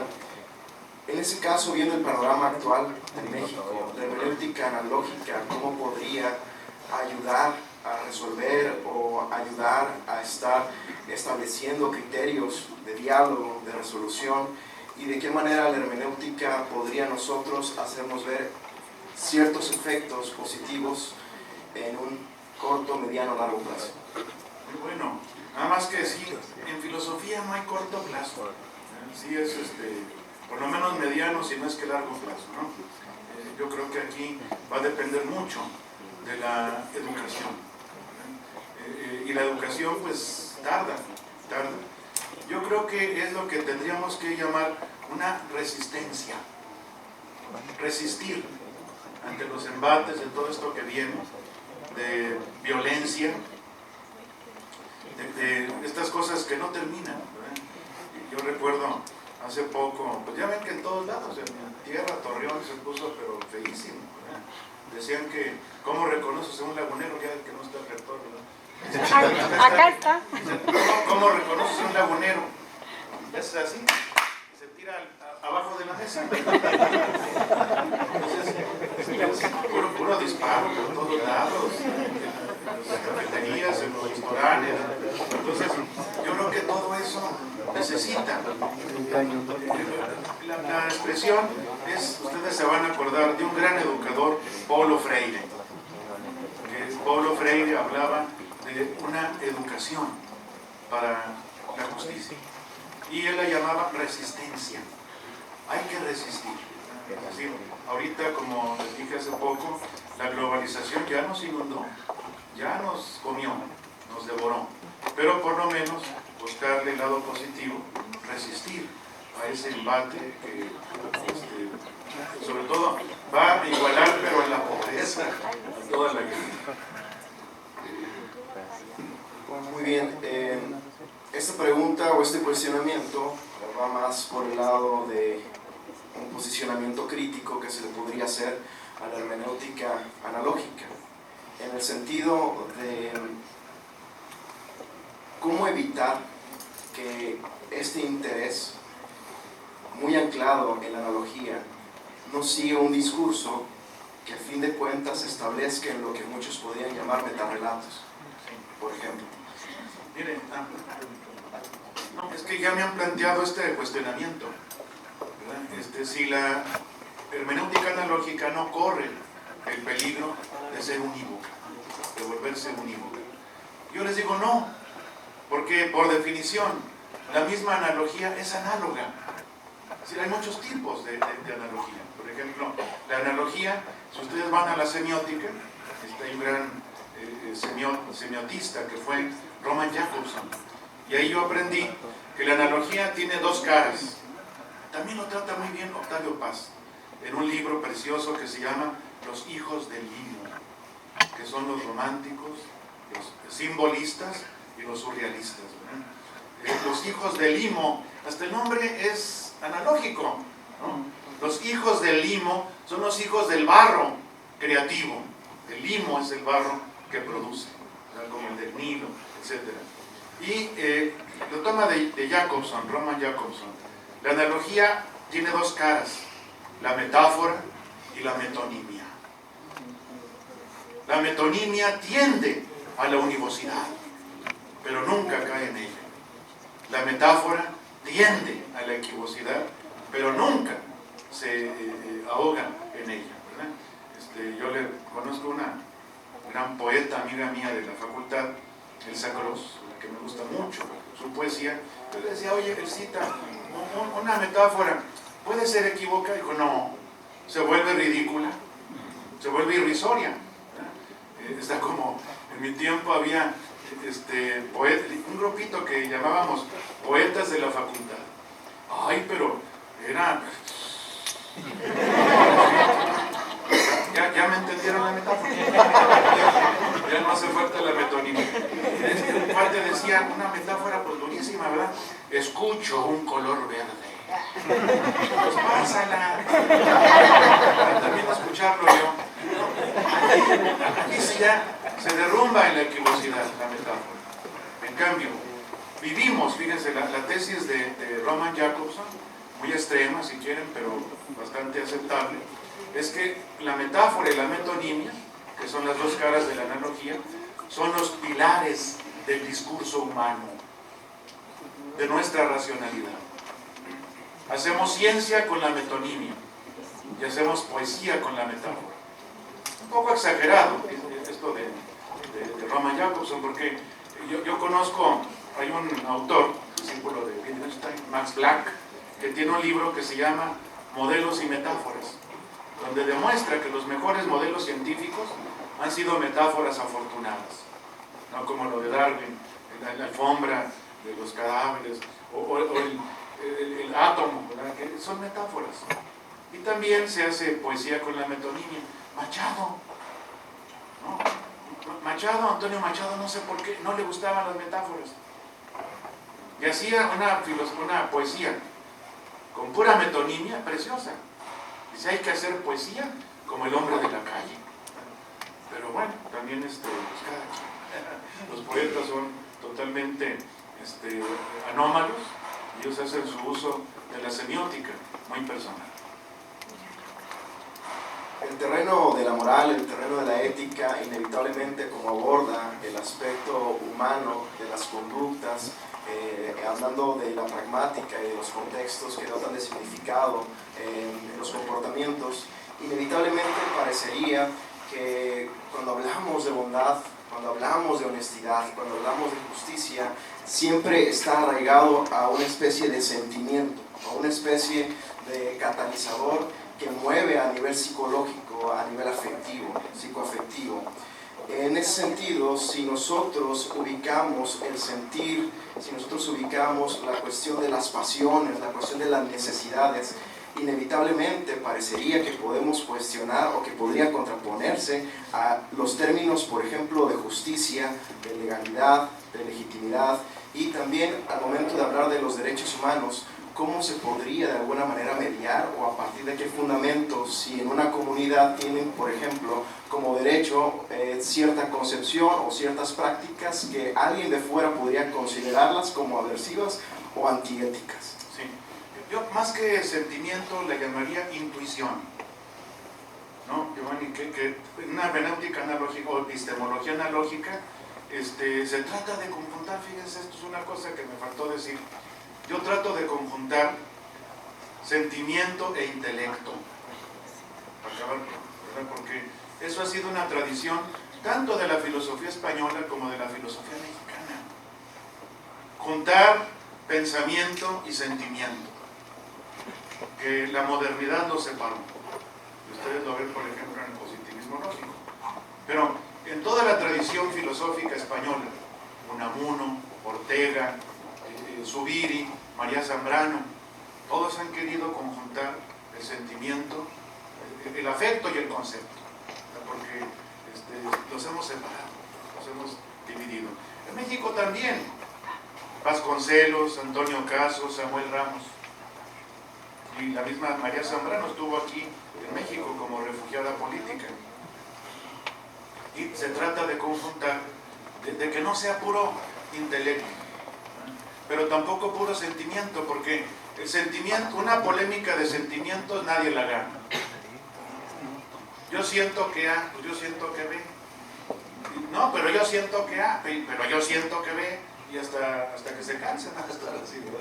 Entonces, tiene que intervenir también la argumentación racional, que se da en esa intuición, te digo, es juntar la razón y la emoción, ¿verdad? Porque también sin la emoción pues no nos movemos, pero hay que equilibrarlo, y esa es la analogía.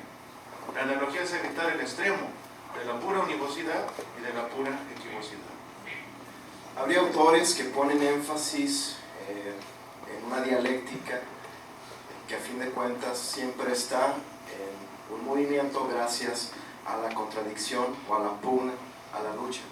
En ese sentido, al momento de hablar de la lucha y hablar del movimiento, por así decirlo, la historia, del espíritu, si vamos a Hegel aquí, podríamos pensar que quizá esta crisis que vivimos es moral en tanto que se requeriría de esa manera para una transformación de los tiempos, una transformación de la cultura.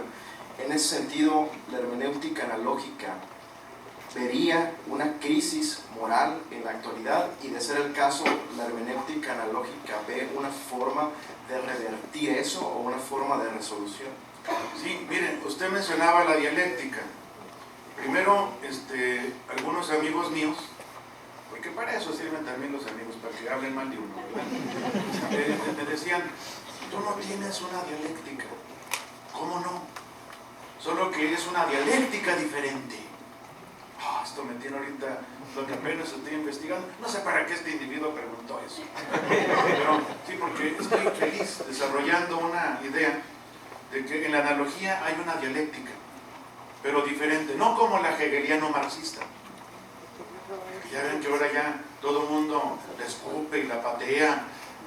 Si uno en mi facultad dice uno socialismo, sé que troglodita, dinosaurio, te quedaste en el pasado. Sí, yo entré en 68, la filosofía soy, porque así te quitan 68, teníamos ideales. Ya se acabaron, ya no hay. No, pero fíjese, hay una dialéctica solo que diferente. Una dialéctica extraña. Por eso yo creo que es la verdadera dialéctica de la diferencia. No destruye los contrarios, o sea, no hace síntesis, sino que los pone en concordia y hace que trabajen el uno para el otro. Eso es lo más difícil. Porque ustedes recuerdan, la lucha de clases era, pues mata al otro, ¿verdad? Mátalo, no sé qué. Una vez, también ahí mismo en Bogotá, me impresionó mucho que está como en un pozo, está el monte y luego acá está la ciudad. Y un profesor me decía, dice, miren, de allá van a venir los que nos van a matar, ¿verdad? Son los pobres. Los que no comen, van a venir y nos van a comer. Entonces hay que evitar esa polarización.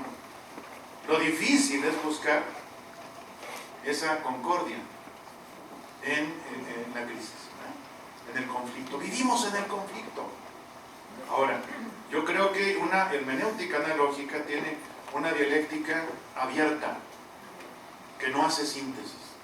Yo la encontré en Nicolás de Cusa, en Kierkegaard, en Nietzsche, en Unamuno, en el propio Freud.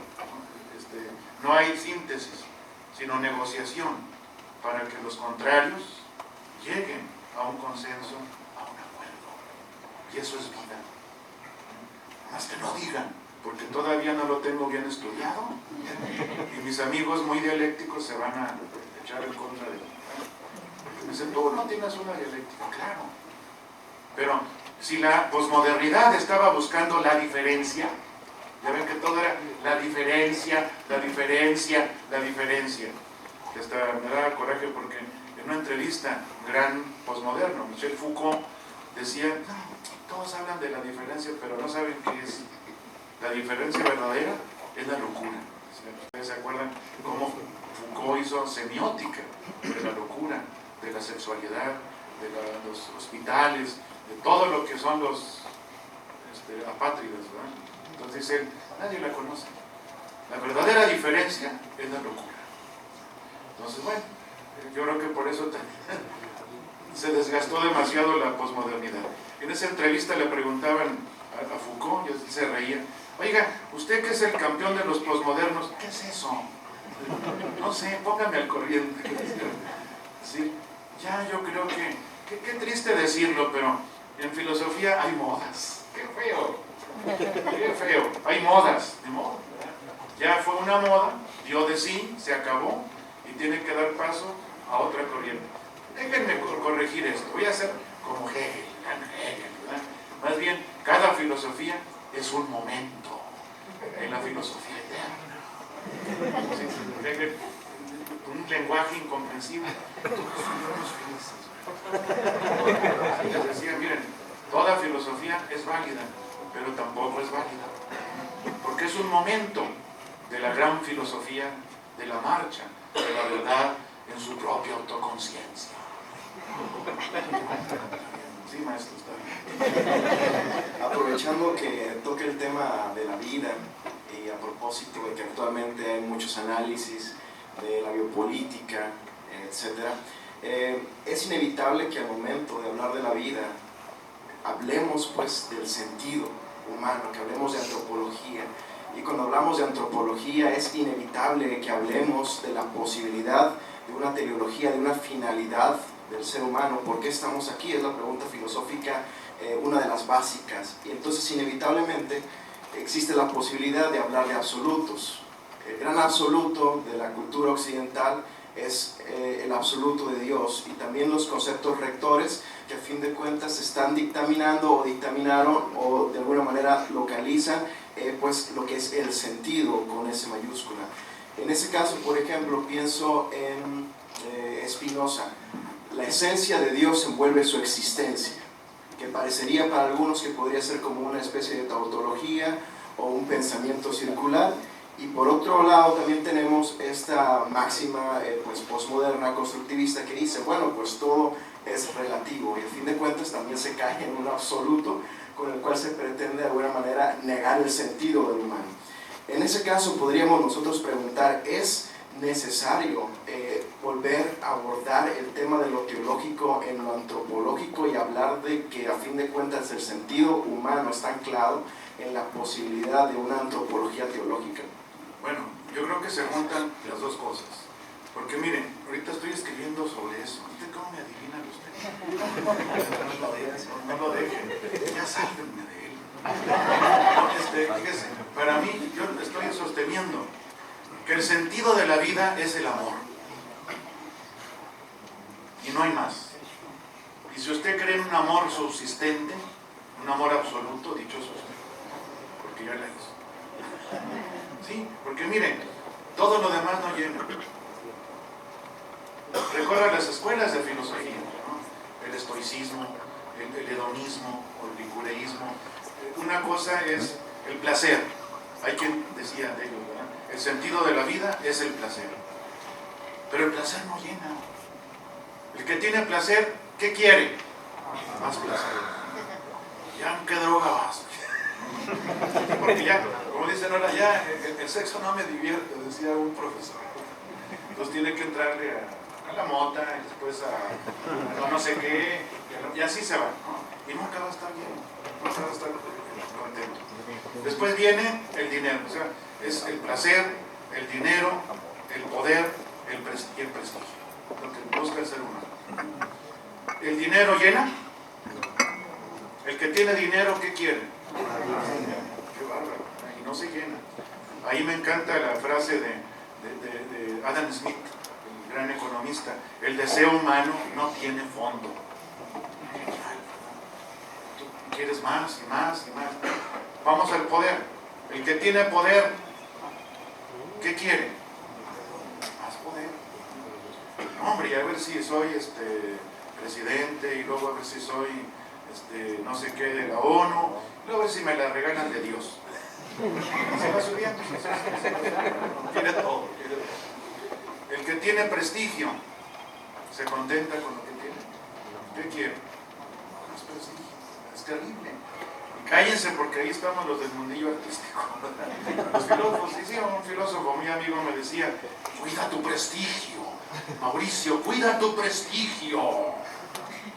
Y le decía: mira, ya deja, estábamos nomás incensándonos. No, tú eres el mejor. No, tú eres el mejor. No, tú. Ya. Era infinito, ¿no? Tampoco llena. En cambio, después del placer, el dinero, el poder, el prestigio, está el amor. Y ese sí llena.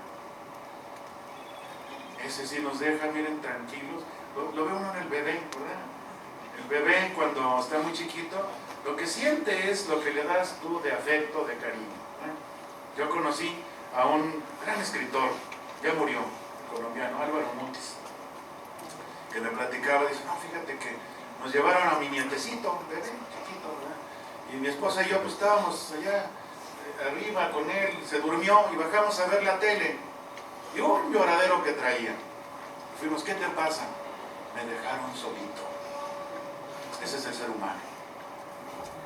Bebé, maduro, viejo, etc. No sé. Ya.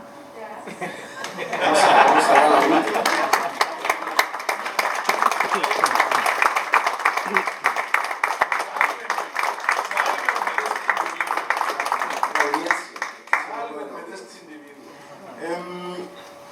Hablando también de la vida, hablando del ser humano, de la antropología, pues inevitablemente pues, hablamos de lenguaje, hablamos de pragmática, y todavía si hablamos de que hay que situar el contexto, y usted utiliza una palabra contextual, no solo contextualizar, pues inevitablemente hacemos hermenéutica, totalmente, en cualquier área del pensamiento o en cualquier disciplina. En ese caso, ¿cómo se podría persuadir a las personas que, por ejemplo, tienen una disciplina o establecen un campo, por ejemplo, en la administración, en las ingenierías? Y anoto algo, por ejemplo, muy interesante que a propósito de lo que mencionó de la ciencia. Mencionaba Sartre que un científico se convierte en un intelectual en el momento en que denuncia que su conocimiento no tiene por qué ser utilizado de una manera no ética. Y en ese sentido, pues, ¿cómo la hermenéutica analógica podría servir para persuadir a un diálogo con personas que no están en el rubro de la filosofía? Sí, miren, yo creo que la hermenéutica puede ser utilizada para la interdisciplina. Bueno, Edgar Morán habla de transdisciplina, etc. Pero antes la que se usó fue la fenomenología. En la misma UNAM, para hacer interdisciplina, se utilizó mucho a Husserl. Para el objeto es el que comanda, el método, etc. Ahora la hermenéutica recoge eso, pero es más abierta. Y sobre todo, el peligro con algunas metodologías, por ejemplo, la misma fenomenológica, es que tienen el peligro de la ambigüedad. Yo te digo cómo, yo te enseño, yo, en definitiva, yo te impongo. Entonces, hay que abrir un poco, sin caer en esta transdisciplina en la que todo se va. Cada quien tiene la razón, pero pues ahí no hay tiempo.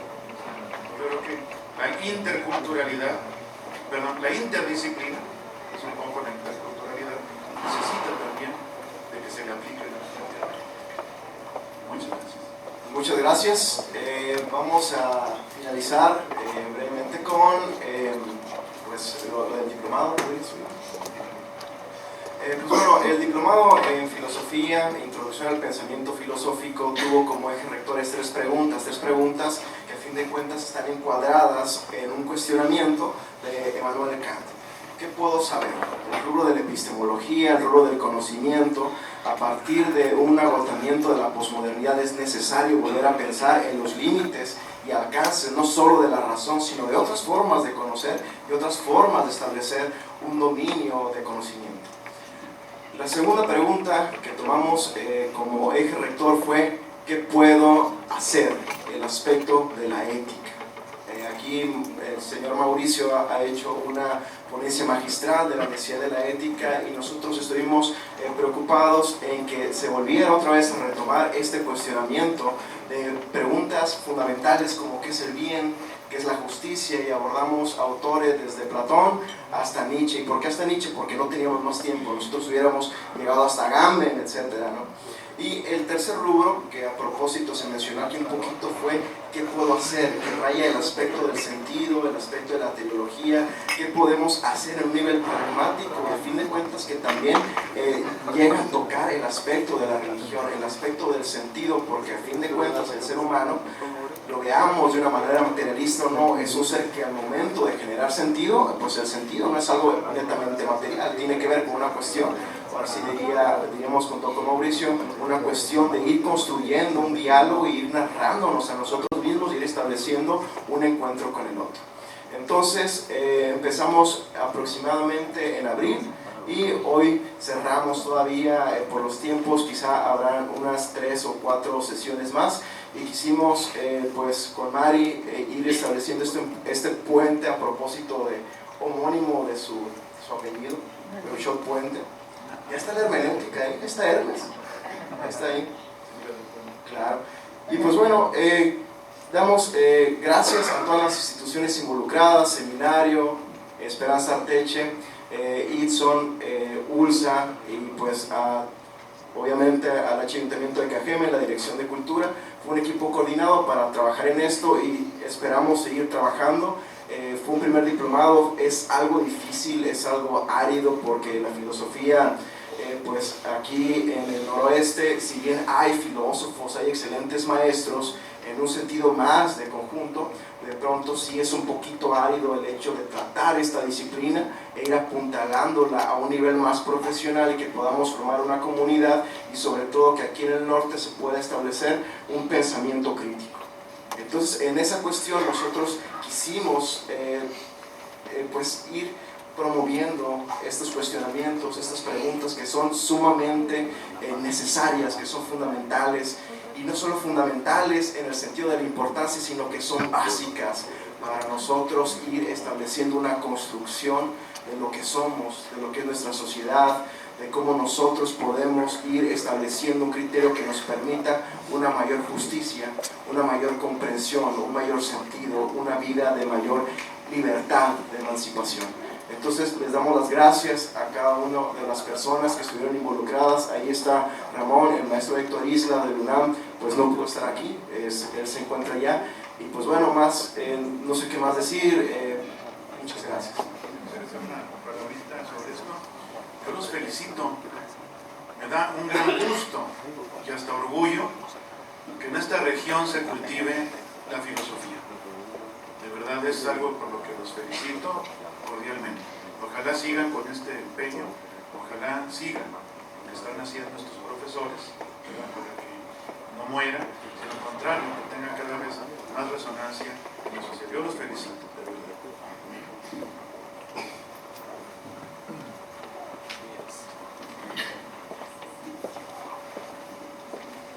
Pues agradecemos infinitamente la participación del doctor Mauricio Beuchot con esta pues, charla, ¿verdad? Conferencia, charla con todos nosotros, y como muestra, y por supuesto también agradecemos también la moderación de estas preguntas de parte de Michelle Giovanni. Muchas gracias, Michelle, por este trabajo. Y como muestra de nuestro agradecimiento, quiero invitar al hermano Salvador Valle, rector de esta universidad, al maestro Ismael Serna, director de Cultura Municipal de Cajeme, y a la maestra Mari Santa Cruz, a hacer la entrega a nuestro conferencista de un reconocimiento y de obsequios de nuestra localidad.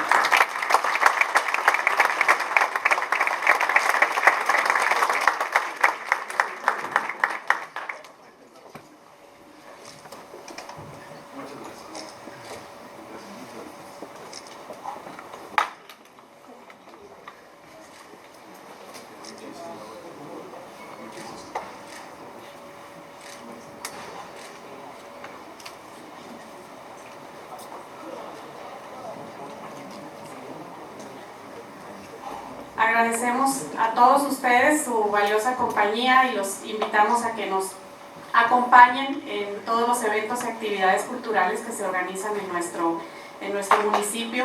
Recuerden que la información pues, se encuentra disponible en las redes sociales de Cultura Cajeme, en las redes sociales del Seminario de Cultura Mexicana, en las redes sociales de las universidades. Hay que estar atenta porque eventos como este y muchos otros que se organizan pues no valen la pena, valen el gusto de estar aquí dedicando una mañana. Muchas gracias, doctor, y bienvenido de nuevo a su casa.